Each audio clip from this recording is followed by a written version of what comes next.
Well, today we got a first look at President Trump's wartime budget request, and its opening number more than $2.2 trillion. The vast majority will be for defense spending, $1.5 trillion of that. That's up more than $444 billion from last year, and it will come at the expense of many domestic programs, more than $73 billion. Now, the White House wants to slash spending to FEMA and NOAA, HUD grants, the National Institutes of Health, the Low-Income Home Energy Assistance Program. Now, this is just a wish list from the White House. Congress, of course, will have a say, and some key Republicans are already skeptical. Maine Senator Susan Collins says the request, quote, has several shortcomings.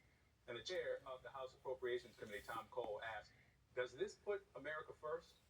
Joining me now is Sabrina Singh, CNN political and global affairs commentator, and Rick Tyler, former spokesperson for Senator Ted Cruz's presidential campaign. Welcome to you both. Rick, let me start with you, and maybe this is cynicism talking. Okay.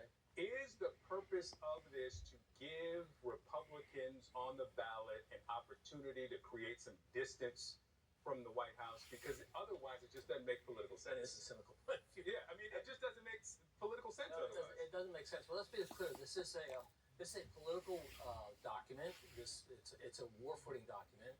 And I think both Republicans and Democrats would be smart to force the president to bring the War Powers Act to Congress, and people should vote on this. The American people don't support this war by 62%, and I think in order for you to conduct a war of this nature over the long term, which will be, because you can't have, Victor, you can't have regime change, which the administration has said off and on that's what they wanted, and no boots on the ground.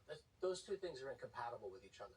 So if you are going to finish the job, then I think you need to go to the American people and get approval. And that means the president's got to stand in the well of the House and explain it to the American people, and not like he tried to do the other night, which I had no idea who he was trying to win over. And so, Sabrina, let me bring it to you. And the reason I started with that cynical point is because it doesn't make political sense to tie in knots Michael Watley in North Carolina by cutting FEMA. Like, how does he defend that? How does Susan Collins defend cutting to Lahi or the eventual nominee in Michigan? It just doesn't seem like it would make sense for those candidates. Well, what's interesting is what the president's White House put forward this budget actually has bipartisan support against it, against this request. Now, I think there is a case to be made that this war is now costing probably $1 billion a day. We are expending through our stockpiles at an incredible rate. At the same time, you have a carrier that's been extended out for 11 months. So there is a request that needs to be made to backfill stocks, absolutely.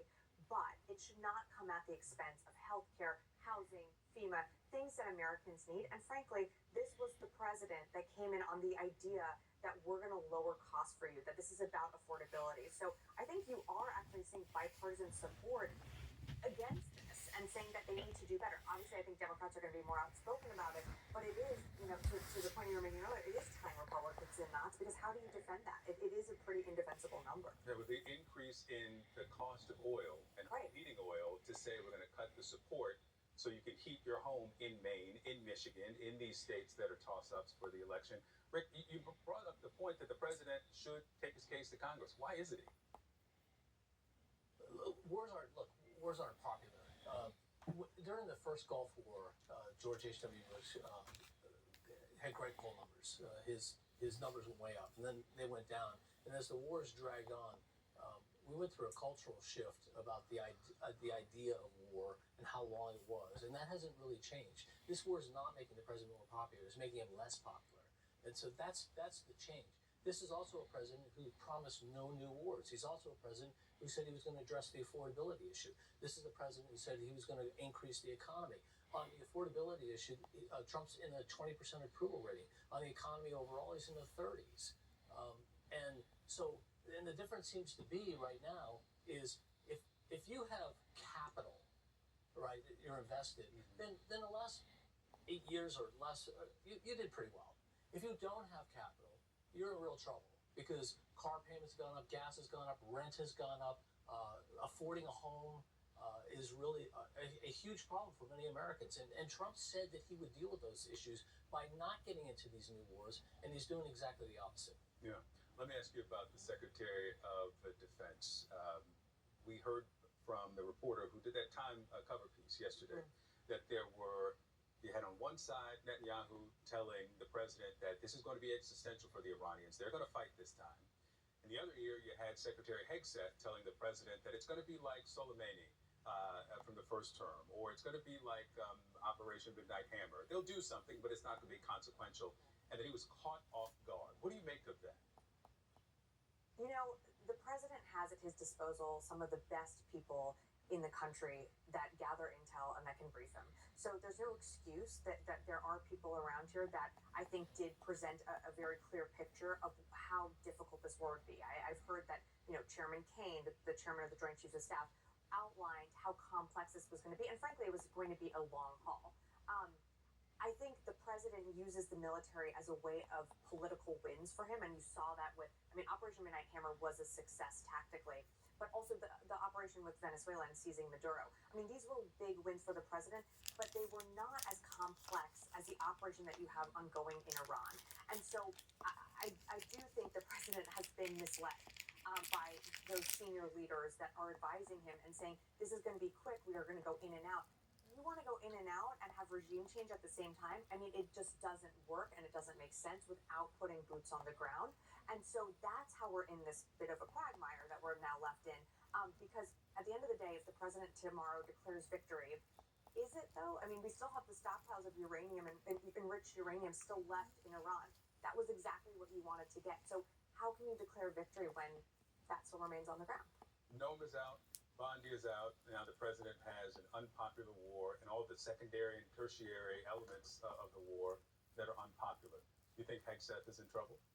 Well, Hegseth's supposed to be the Secretary of War. He's supposed to be, but he seems to be more at war with the press than anybody else. His performance as a communications person when he comes from the media has not been stellar. And that has led to his own. He's more unpopular than Rumsfeld in his worst days. He's more unpopular than Cheney in his worst days. And you need to have people that have a positive opinion. I think people have a positive opinion about the military, but there seems to be a lot of chaos. He just got rid of his Army Chief of Staff, and there's a lot of shakeup going on over there. He doesn't like dissension and disagreement. I can understand when the Secretary says, "This is what we're doing. Go do it." That's one thing. But not to take any feedback or not to take any advice, I don't know. If we have more days like today and yesterday, where three jets were hit, and Black Hawk chopper was also hit. Yeah. This does not comport with what either Hegseth or the president have been telling us over and over again, that we dominate the skies, that 100% of the radar is down, that they have no capability of shooting. Those things are not true. And now we know they're not true. And that's a dangerous thing. When the president says things that are not true and they're proven not to be true, then how can we trust the next thing? Like he says the war is going to be over very soon. Nobody believes that. Rick, Sabrina, thank you both.